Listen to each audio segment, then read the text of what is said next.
Ketika kalian sudah bersedekah dan tidak mengharapkan yang namanya imbalan, serta kalian sudah mendoakan orang-orang yang kalian cintai maupun orang-orang yang ada di sekitar teman-teman semua, maka jangan kaget. Dalam kehidupanmu pasti akan dipenuhi dengan kebahagiaan, keberuntungan, keberlimpahan tiada tarah. Oke, saya manusia biasa. Teman-teman juga manusia biasa. Ya, jadi kita sama-sama makan nasi.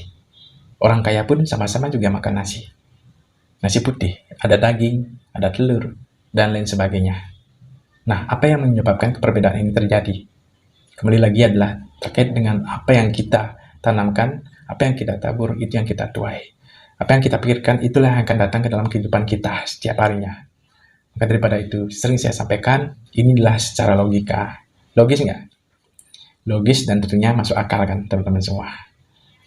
Jadi teman-teman pernah nggak membayangkan sesuatu? Misalkan, membayangkan seseorang ada di depan teman-teman semua. Namun selang beberapa hari ataupun beberapa menitnya, apa yang teman-teman pikirkan itu terjadi, ada di depan teman-teman semua. Yang mungkin ada yang beranggapan itu seperti deja vu. Ada yang beranggapan kalian memiliki indera keenam atau seorang indigo. Nah, ini tidak salah. Inilah alam. Jadi teman-teman semua, saya bukan ahlinya di dalam bidang yang saya sampaikan saat ini, cuman kembali lagi adalah terkait dengan pengalaman pribadi. Ketika saya sudah membuat video saat ini merupakan pengalaman pribadi yang saya alami selama ini. Kembali lagi, ini tidak ada yang namanya kaitannya ada upacara ataupun ada membaca mantra, tidak ada. The law of attraction ini adalah murni dari pikiran bawah sadar kita, pikiran sadar kita, dan kita menariknya dalam kehidupan kita di setiap harinya. Jadi tidak salah kan, kita mengetahui hukum alam ini, hukum ketertarikan ini, atau the law of attraction ini. Kalian kan bisa berdoa dulu, menurut agama dan kepercayaan masing-masing. Kalian bisa berdoa, setelah kalian berdoa, ketika kalian ingin menerapkan yang namanya hukum doa ini, the law of attraction, kalian silakan. Yang diantaranya yang saya ketahui adalah ada visualisasi, ada scripting, dan ada afirmasi. Semua sudah saya jelaskan di video saya sebelumnya. Walaupun konteksnya saya bukan orang yang expert ataupun orang yang luar biasa di sini. Namun saya sini justru melihat teman-teman yang sangat luar biasa, yang mau menerima masukan, dan tentunya saya semakin kuat dan saya bisa menjadi luar biasa. Dalam hal sederhana ini, semua akan mengubah hidup teman-teman semua. Apapun yang anggap teman-teman itu tidak mungkin, pasti bisa menjadi mungkin. Siapa sih yang tidak ingin sukses? Semua pasti ingin sukses, bisa membagikan orang tua, bisa bersedekah, bisa membantu banyak orang yang membutuhkan. Jadi bersedekahnya tidak hanya berupa uang aja, tapi bisa juga berupa makanan dan lain sebagainya yang kalian syukuri di setiap harinya. Saya sampaikan di awal video tadi adalah kita bersedekah. Ketika kita sudah bersedekah dan tidak mengharapkan yang namanya imbalan, kita ikhlas, loss gitu. Jadi kita loss memberikan sesuatu kepada orang yang kita berikan. Baik itu keluarga, apalagi orang tua. Ada istri, ada anak-anak, dan tentunya orang-orang sekitar kita yang membutuhkan. Ketika kita sudah mampu dan kita bisa bersedekah dan memberikannya dengan ikhlas, saya yakini apa yang Anda berikan itu akan berlipat-lipat ganda, akan diberikan oleh Tuhan Yang Maha Esa. Jadi kalian harus pahami hal ini. Apalagi kalian melihat misalkan seseorang yang berdagang dan tentunya dalam kondisi yang lelah ataupun dalam kondisi yang sudah paruh baya, kalian di jalan itu mendoakan dia. Jadi ketika kalian sudah mendoakan orang tersebut, misalkan ada orang paruh baya berjalan membawa kardus, coba kalian pikirkan apa yang ada di pikirannya dia.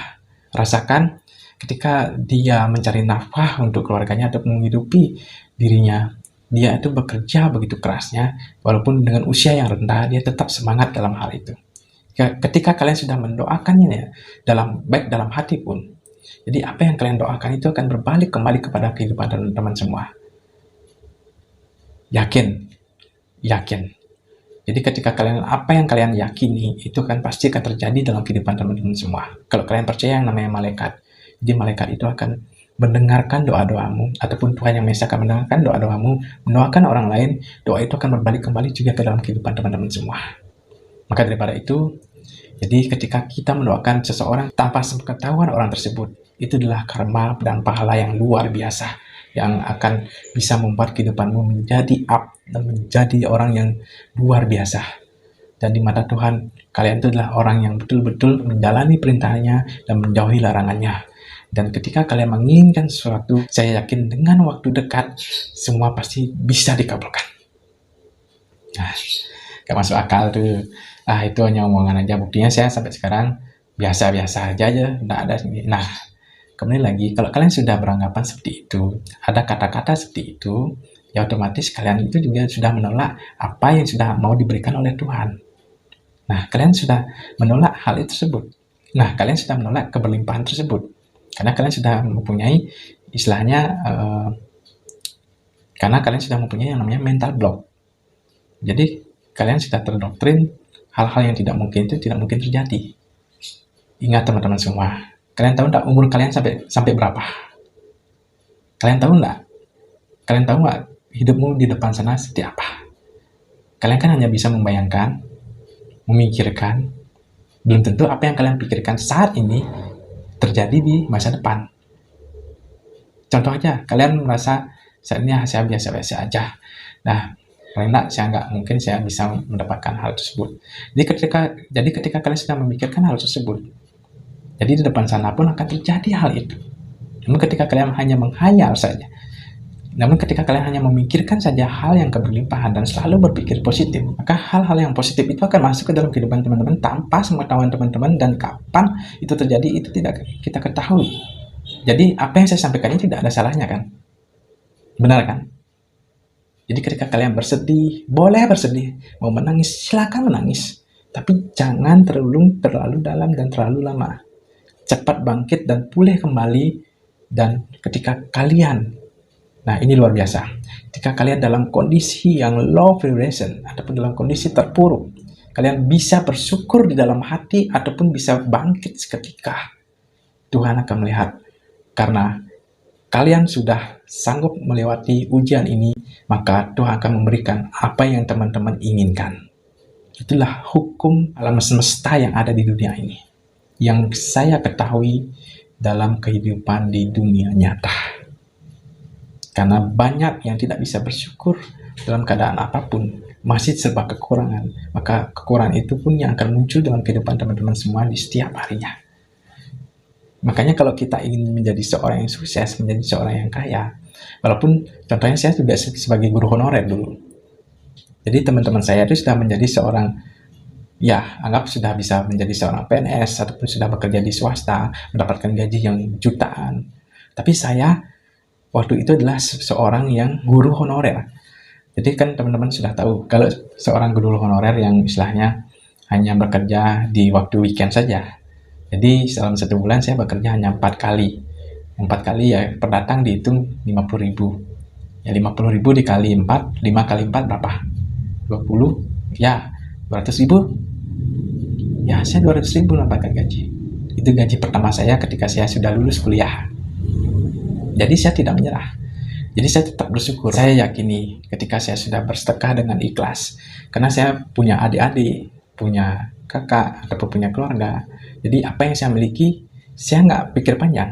Ketika saya ingin membelikan apapun kepada saudara saya, walaupun saya dalam kondisi yang memang ya belum mempunyai upah pada saat itu yang besar, tapi saya tetap yakini saya itu berkelimpahan.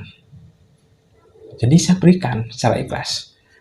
Namun dalam waktu yang dekat, tiba-tiba saja ada yang menawarkan saya kerja, yang dimana di luar dari guru honorer ini. Ya saya tidak menyangka hal tersebut. Maka daripada itu, ilmu sedekah ini perlu diterapkan kepada diri teman-teman semua. Tapi ketika kalian sudah bersedekah, jangan mengharapkan imbalan apapun. Ketika kalian dengan terpaksa ataupun saya punya uang hanya 50.000 misalkan. Jadi ketika kalian sudah mendapatkan, jadi ketika kalian ingin memberikan 50.000 ini, saya berkorban demi teman-teman saya berikan 50.000. Jadi ada rasa yang tidak ikhlas sepertinya, ataupun tidak ada rasa seperti berkorban. Nah, jangan ada rasa seperti itu ketika kalian bersedekah. Jadi ketika kalian bersedekah, kalian itu lepaskan semuanya. Jadi rasakan diri teman-teman itu berkelimpahan. Jadi kalau orang kaya itu kan tidak memikirkan yang namanya memberikan sesuatu. Jadi uang 100.000 ya nggak apa-apa saya berikan. Saya yakin hari besok itu akan berganti 2 kali lipat, atau bahkan berlipat-lipat ganda masuk dalam kehidupan saya. Tapi ingat, jangan berharap itu juga. Hanya teman-teman hanya meyakini saja, meyakini diri teman-teman itu sudah berkelimpahan. Walaupun seperti saya ya, jadi ini pengalaman pribadi saya mendapatkan gaji 200.000, saya harus menggunakan uang 200.000 tersebut selama 1 bulan. Jadi saya sudah mempunyai yang namanya pemikiran ataupun pola pikir saya pada saat itu. Saya yakin Tuhan pasti tidak akan membiarkan saya sampai tidak makan sama sekali. Ketika kalian sudah percaya itu, apapun yang kalian jalani, saya yakin walaupun menemukan hambatan, tapi perlahan demi perlahan kalian ikhlas, kalian bersyukur, Tuhan menguji kalian, siap nggak untuk dinaikkan levelnya kembali, untuk menjadi up kembali, untuk menjadi apa yang Dia inginkan. Ketika kalian diuji dan kalian berhasil, ya, saya yakini teman-teman semua, pasti di sana baru teman-teman memahami atau menyadari betul-betul luar biasanya kuasa Tuhan tersebut. Ya, bagi yang masih ragu-ragu, bagi yang masih berpikiran negatif, bagi yang masih low vibration ataupun dalam kesedihan dan merasa berkecil hati dan merasa Tuhan tidak melihat kita di dunia ini. Jadi jangan bernapas seperti itu. Tuhan adalah Maha Pengasih, Maha Pengampun, Maha Pemurah. Masa umatnya sebagai seorang manusia tidak memaafkan, tidak mau mengasihi satu sama lain? Mari rubah pola pikir teman-teman semua. Mari sama-sama. Nah, itu terlepas ya, ketika saya menceritakan hal ini, saya selalu mengaca pada diri saya sendiri. Karena saya bisa bicara seperti ini memang dari pengalamannya. Bukan saya orang yang hebat gitu. Tapi banyak di luar sana yang sebagai master hukum law ini ataupun the law of attraction. Bahkan juga dengan doa yang membawa berkah, bersedekah yang membawa berkah. Jadi ketika kita ikhlas, ketika kita sudah berpikir positif, maka hal-hal positif itu pun yang akan masuk dalam kehidupan teman-teman semua setiap harinya. Baik, saya selalu mengingatkan teman-teman semua dan selalu mengingatkan diri saya sendiri, saya tidak luput dari kesalahan maupun kekurangan, di mana ada penyampaian saya yang kurang ataupun yang tidak berkenan, saya mohon maaf sebelumnya. Jadi saya di sini selalu berbagi pengalaman, jangan berpersangka yang tidak-tidak, tetap teman-teman menjalani aktivitas hal-hal positif. Ketika kalian dalam low sekali dan kalian bisa bersyukur, itu luar biasa, Tuhan melihatnya dan kalian akan dinaikkan, diangkat derajatnya. Saya yakini itu. Oke, teman-teman semua, di video kali ini itu yang bisa saya sampaikan. Tetap semangat, kita belajar sama-sama dan kita sukses bersama. Saya Wan Budi dari Bali undur diri. See you next time, bye.